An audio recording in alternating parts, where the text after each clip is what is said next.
రైలు మనది, post office మనది, IAS తెచ్చింది మనం, ఐపీఎస్ తెచ్చింది మనం. తెలుగు భాషను మ్లేచ్ఛ భాష అన్నారు. అరే ఏం భాష మాట్లాడుతున్నాడు మ్లేచ్ఛుడా అంటే, తెలుగు భాషలో డిక్షనరీ, మొట్టమొదటి డిక్షనరీ మంది. మీ నాయన రాజు, ద కింగ్, మనం ఇచ్చాం. CP brown, he was a machinery. ఆయన కలెక్టర్ మాత్రమే కాదు, మిషనరీ. తెలుగు భాష గద్య భాగంలో మొట్టమొదటి పేపర్ మనది. తెలుగు భాష గద్య భాగంలో మొట్టమొదటి పుస్తకం మనది. వీళ్ళకు వాళ్ళ సొంత రామాయణం, మహాభారతాలు కూడా ట్రాన్స్లేట్ చేసుకునే దిక్కు లేదు. అది చేసింది మనమే. నిజం చెప్తున్నాను, నేను అబద్ధం చెప్పట్లేదు.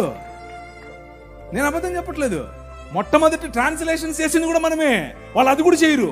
ఎందుకంటే విద్య పంచకూడదు.